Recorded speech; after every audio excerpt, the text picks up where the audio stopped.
Hey you guys, okay, I have a little situation here and I want you guys to see what's going on so you know what to do next time.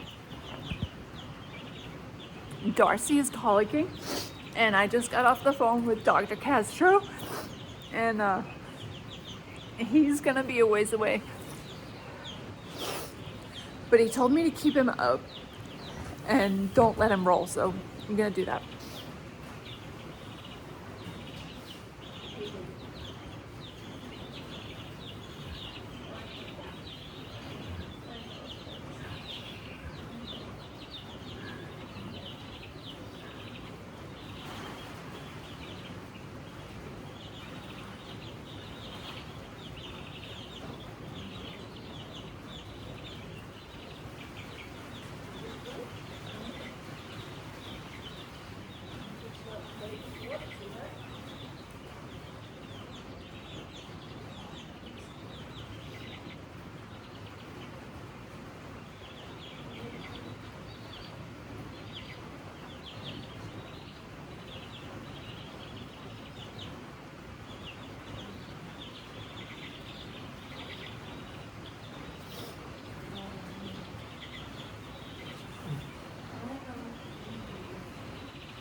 got him up.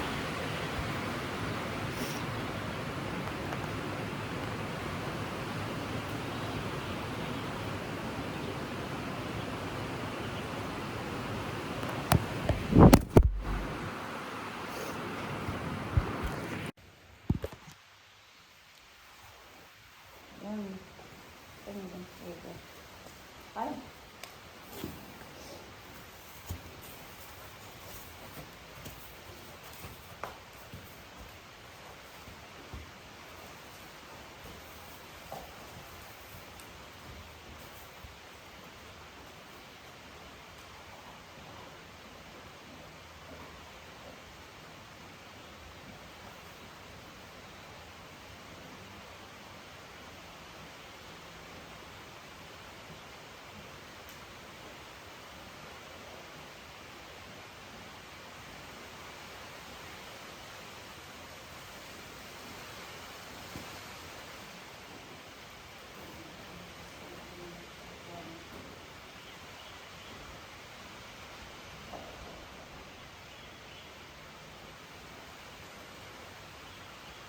I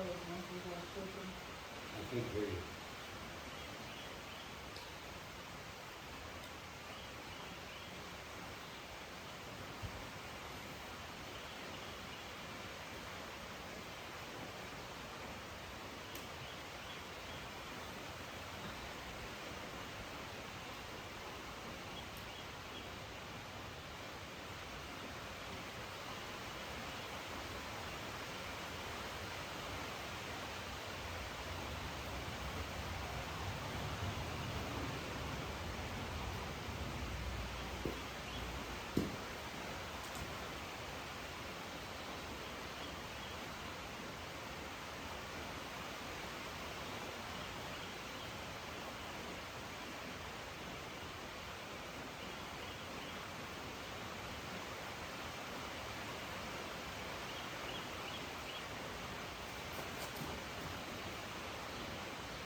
Being near a horse.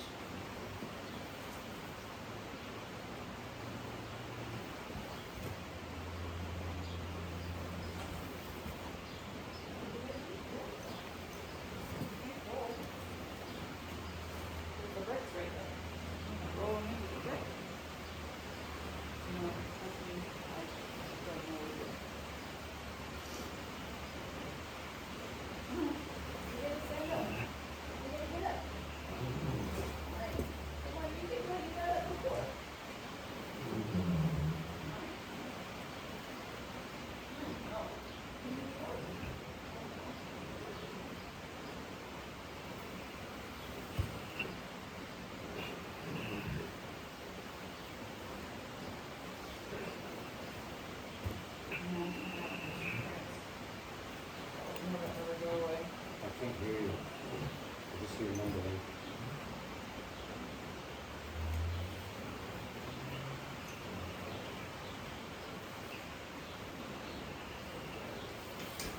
Come on, Dave.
Chicks are over there in that corner.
So look who's still with us. Look who's still with us. And he's doing much better. He's looking at his butt.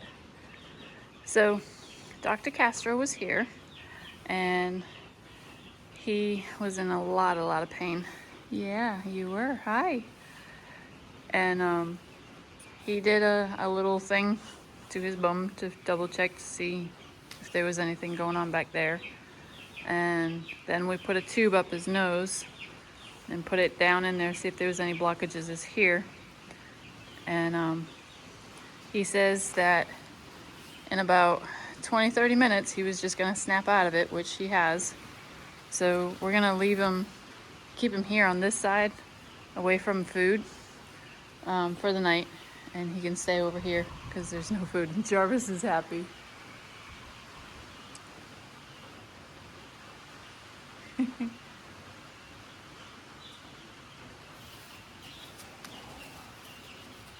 So he gets no food. He can have water, which will fill up that bucket, that green bucket, with water. And he took that whole gallon of mineral spirits, put it in the bucket, put it in the tube, down his nose and into his gut. So he's gonna poop really bad. Yeah. Yeah, you made it. You did. So they said that if he will colic again just a little bit, and that's just because of the oil that went into his gut is now going to swell up and kind of like aggravate his intestines a bit.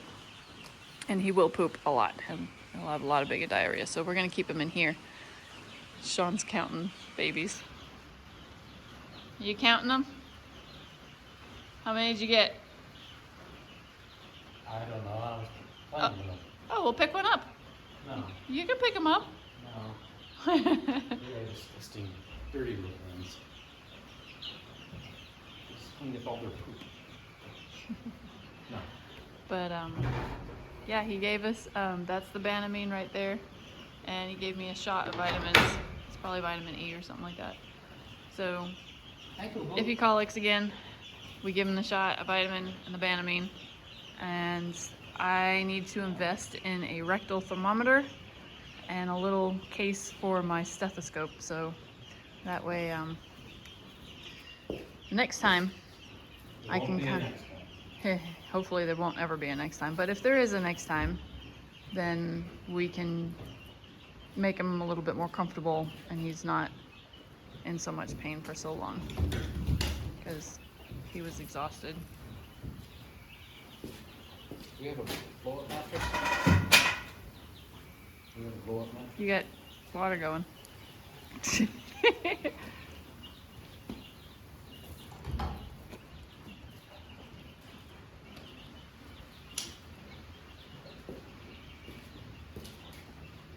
About 2 o'clock in the morning, I'll come out and check on him. We'll keep him in here. There's really nothing he can eat in here. Yeah, you can't eat anything. You're not allowed. Because if you don't snap out of it by 2 o'clock in the morning, then there's not really much we can do. But you're a trooper. You did it. I know. So that was really scary. Never had that before. He did really good. And now I know, and now I'll be more prepared. And now you guys can see what happens when something like this happens. But keep it together. Try. Yeah, you did good. You did good. I'm hoping he'll be with us for a while. What you doing, Boo-Boo? What was the shaking of the head? Exhaustion. Is that what Doc said? Yeah, that twitch is the medication wearing off.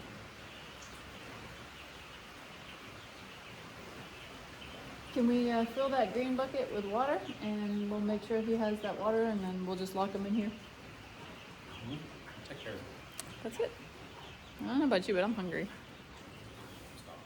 Yeah. I'm gonna come out here in a couple hours, probably check on him a lot.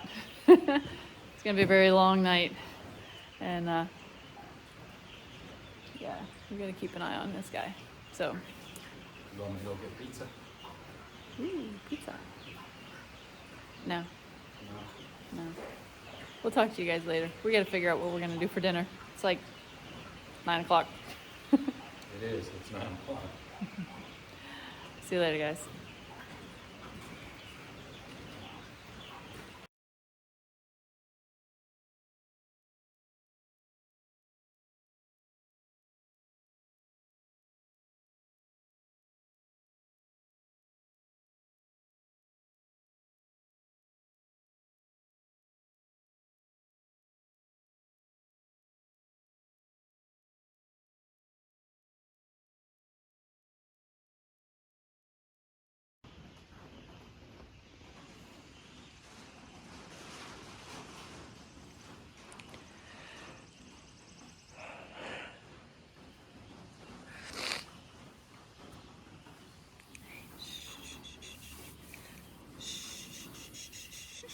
It's all right, bud.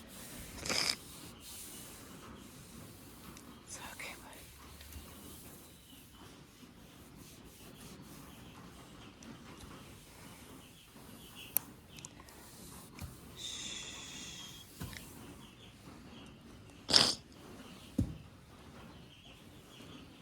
It's all right, bud.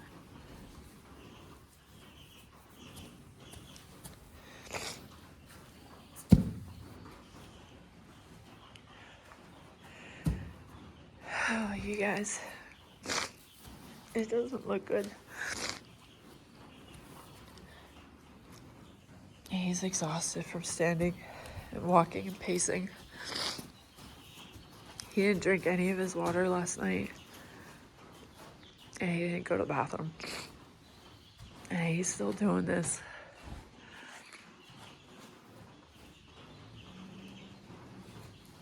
Husband came out last night.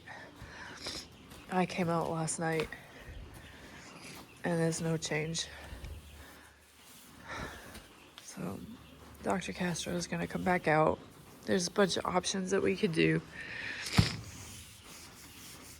As far as he could go back to the hospital and they could rehydrate him.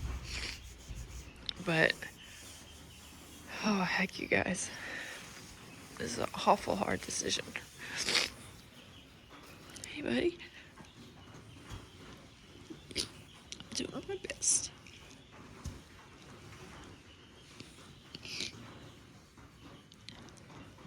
I know. I'm trying.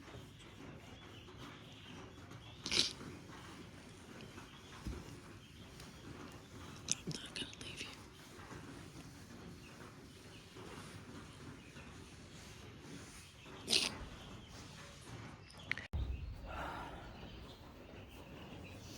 So, last night we went to bed and he was okay. He was at least a little bit. We had hope that he was gonna be okay. And even Dr. Castro was really hopeful.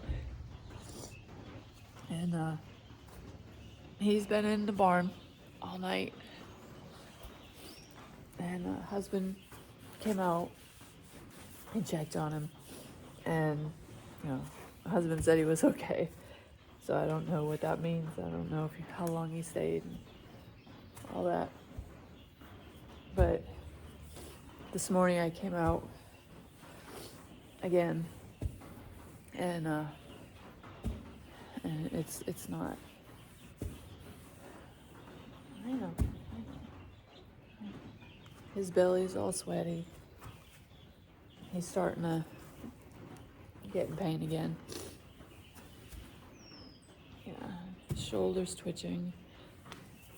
So he's not comfortable. He came right up to me and he put his head on me.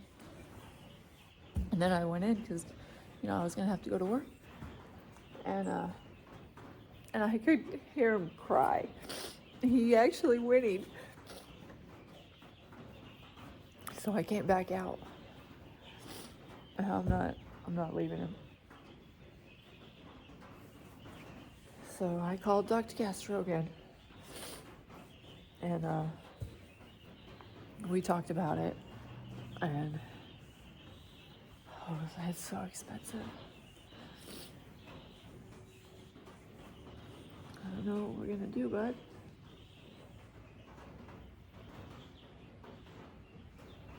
I don't know what we're gonna do.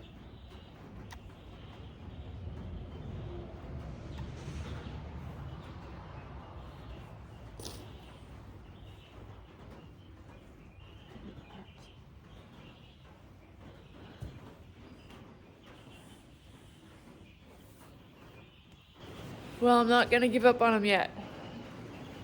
I just called Virginia Tech to see how much it would cost if we had to have surgery.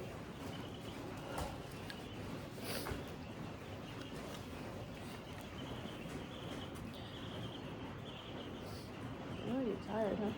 I'll be tired too.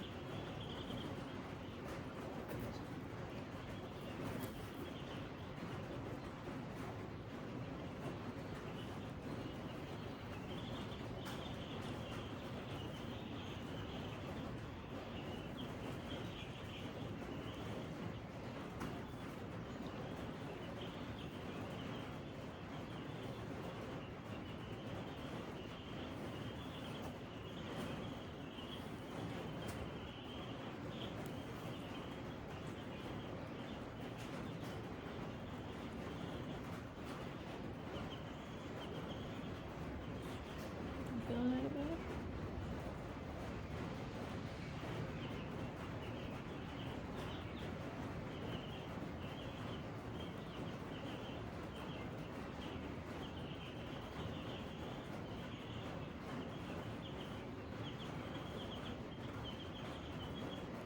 I think he's completely exhausted from what happened. He probably hasn't gotten any sleep at all.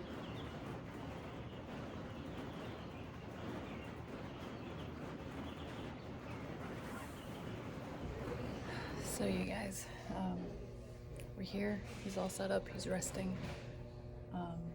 He's got a catheter for fluids, and there's the IV. It goes up there.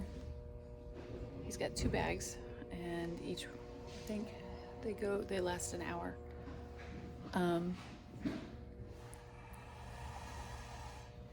That tube, that's to flush. It goes all the way in, down in his belly, so to speak, and it helps to flush whatever is in the front out, I guess.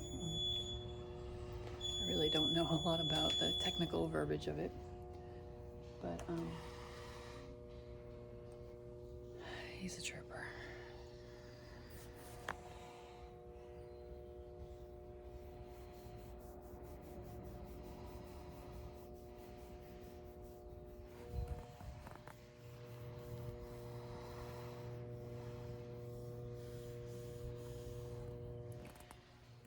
So in an hour, I guess they did some blood work, and his kidney levels they're okay. Apparently, because of the Cushing's and stuff like that, he's been fighting some other things chemically, but I don't know what that is yet. But we're just gonna let him sit, let him rest.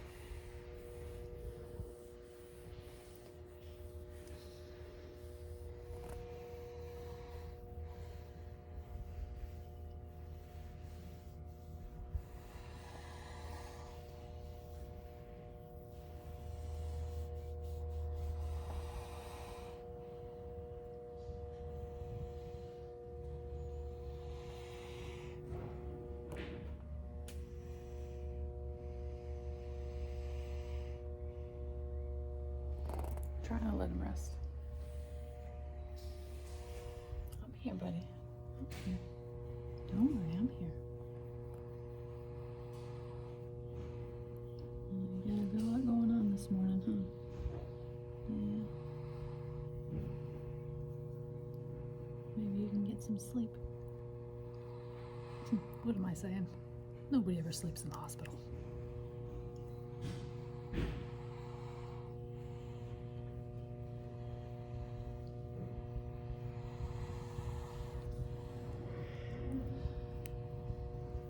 So we're at Davie County Large Animal Hospital in Mocksville, and he couldn't be in better care, right? Yeah. The next best place would be university. I know. We're trying.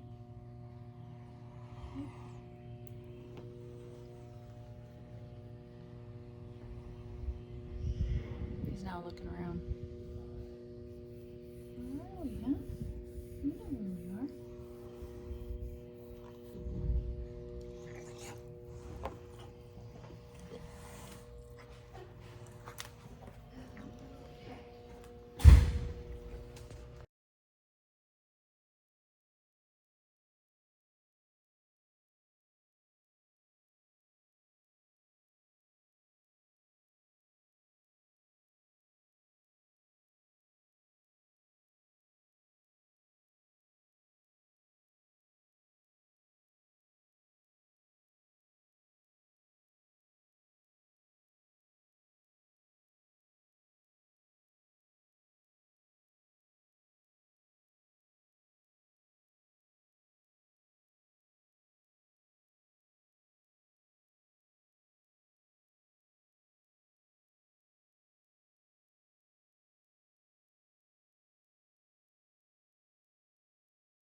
I'm home.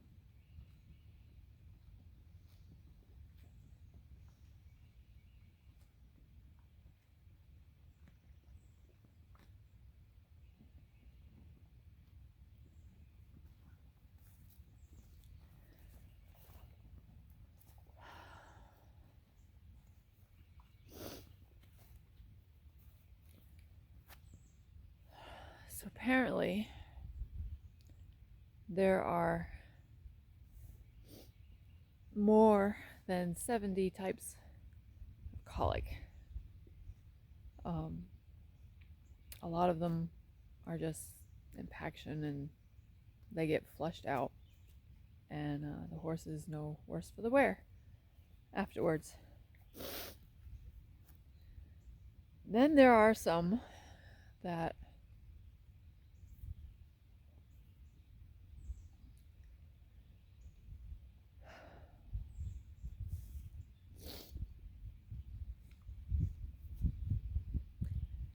aren't so good.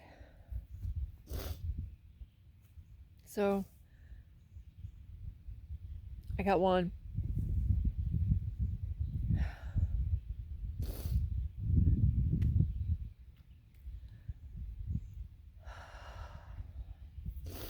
So we were at the veterinarian and talked to Castro and his team at Davie County Large Animal Hospital. Are amazing people. They really are. They always have been.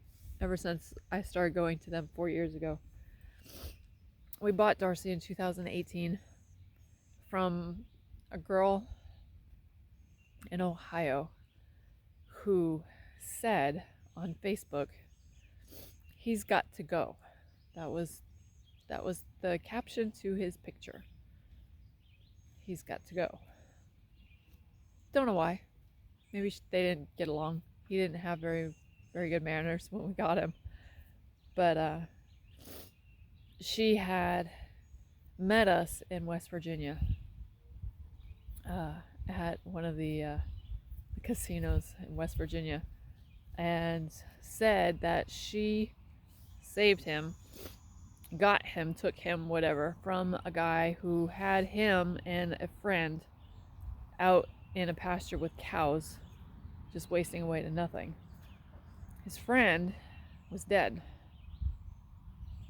So I don't know how long she had him. I don't know what she did with him. They did a couple trail rides because there was some pictures on Facebook with him and her husband riding him. And she didn't really say anything. She had drugged him up completely. She lied to us about his coat. We knew he had Cushing's. We knew he had some issues, but we took him anyway. The trailer that he was in was just disgusting. The water was brown. and nasty. I don't even know how long they were there to make that water that color, but she had told me the day before that they had to use a tractor to get one of her Clydesdales up off the ground because it wouldn't get up. So he was in a really bad situation. And we saved him, brought him home. My mom bought him, and we rehabbed him and trained him and got him to trust again. And she won a lot of ribbons with him. We did some in-hand competitions with the trail competition thing. I'm not really sure the name of the company, but anyway, we did a lot of obstacle course training, and he did very good at that. So he had a good life here, and it came down to the point where he went through 4 bags of IV fluid in 2 hours, and that's a lot. That's a lot. And we were actually giving him electrolytes here to make sure that, you know, he stayed hydrated, because all of a sudden the temperature was just really, really hot. And Dr. Castro did say that, you know, horses do go into colic when the temperature swings. So we've never had any problems. I've had him for 8 years. Never any problems. Never had any problems with any of our other horses ever. We've had Darcy for 4 years. Never had any problems with him until now. So we did the best we could. We called the vet as soon as possible. He came out and did everything that he could. And we watched him overnight. Husband took first shift, so to speak. And then I came out again in the middle of the night. And then this morning, I came out and there was very little change. So I called Dr. Castro again this morning at 6:30 in the morning. Oh, heaven love him. And he came out at, I think he was here by like 7:15. And so he came out and we did the tube thing up his nose again and tried to flush him, and he wasn't very happy about what he saw come out, because there should have been not much. And then we did another rectal and found out that he had a mass that was starting to move out, but he also felt what they call is the inflammation of the lower intestines, you know, inflammation and twisting of the lower intestines. So he said he didn't feel that yesterday. So he advised that we either, one, take him to surgery straight away, go to Virginia Tech or Blacksburg and have surgery done right away, or we take him back to the veterinarian's office and give him some fluids and do an ultrasound and see what's going on. Our window was really small, so I called my neighbor. I grabbed the trailer, and you guys saw the little live thing, and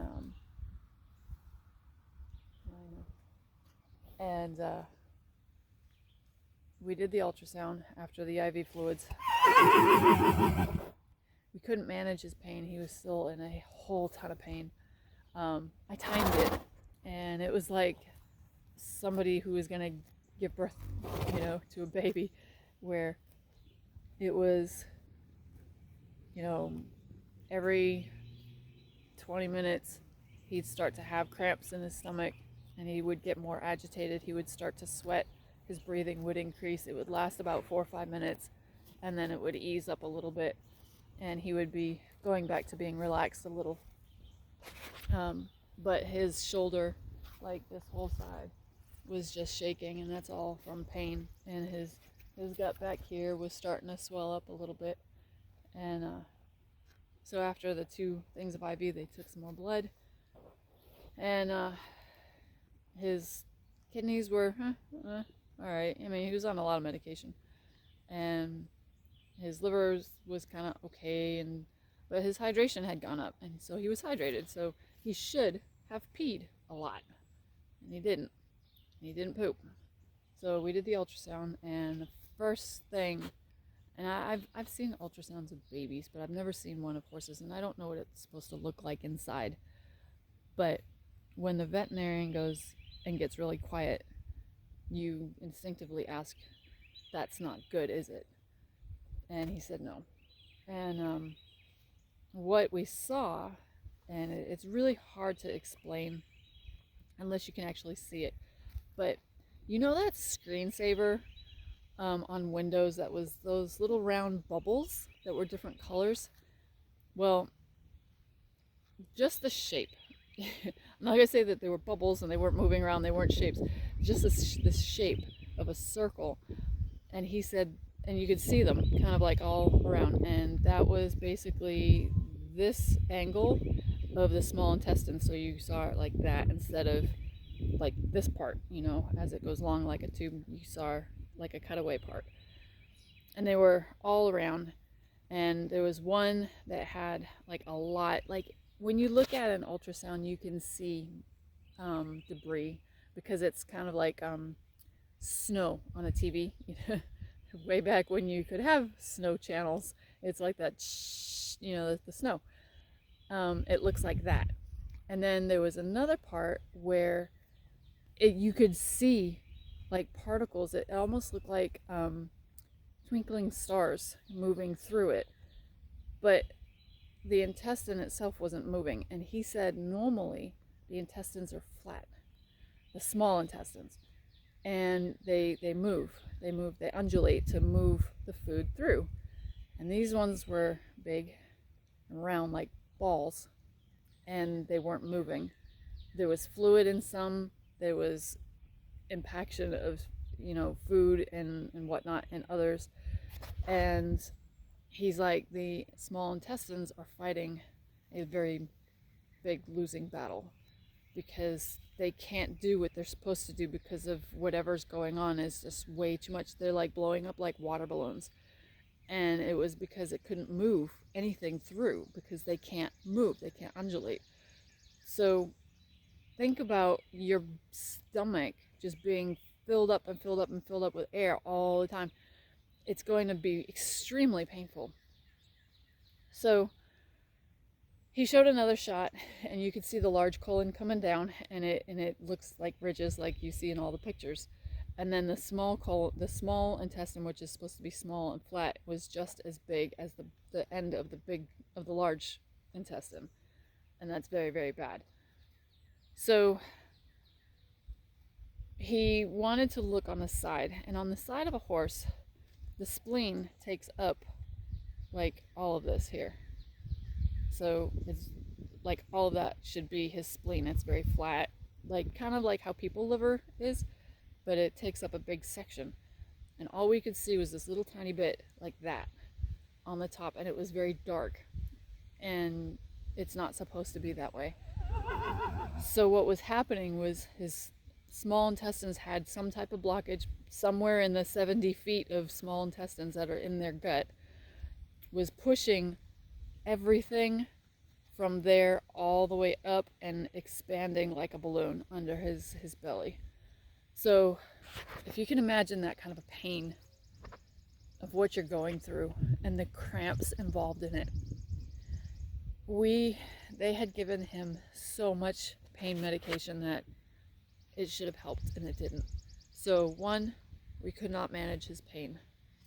2, it was a type of colic that was pretty much without surgery, like right then and there, impossible to save. It would not, we would have had to catch it like the minute he started to lie down and to roll in order to do anything, because the damage was already starting to be done. Who knows how many hours, days beforehand.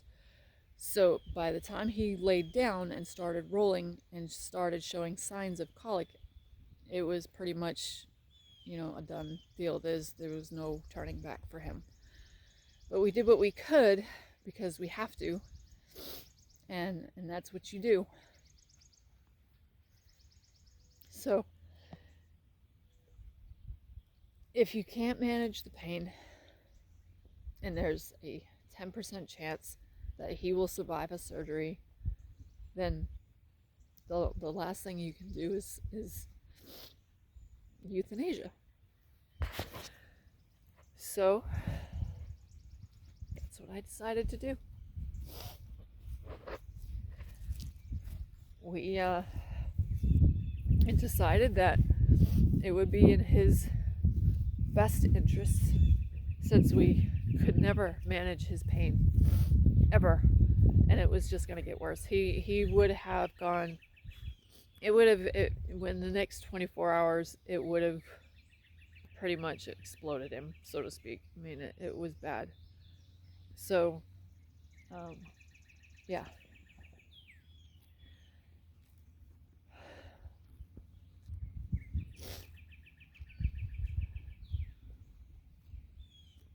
So he's going to be alone.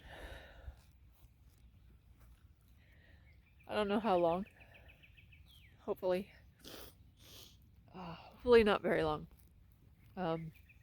Worst case, my neighbor has one horse and a donkey. If he really does not adjust well, I know it looks like he is now, but the second I get out of the pasture, he's going to start crying. He's looking for his friend. So we're going to see what we can do. And maybe I can drop him off at her house if he gets too crazy. And that way he can have a friend until we can find another friend. So husband looks at me, he goes, "No Belgians." Hi. He says, "No Belgians." I said, "No, I don't want a Belgian." So, hi Jarvis. We are going to look for another Percheron, another gray like him, or a black. Probably thinking of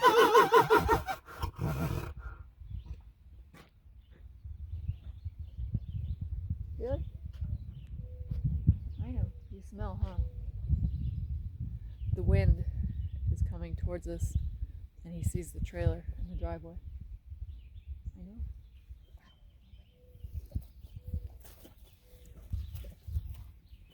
Yeah. So we're gonna give him a little extra attention. I've got the day off of work today. I gotta go in tomorrow, and I have to go in on Thursday. And then Thursday after work, I'm already pre-obligated for hay. So I'll be heading to my mom's for the weekend. And we're gonna get some hay, and I'm gonna deliver her tail. And we'll go from there. So say some prayers with this guy, that he doesn't feel so alone. If you have any comments as to how he can get through his first night, put them below.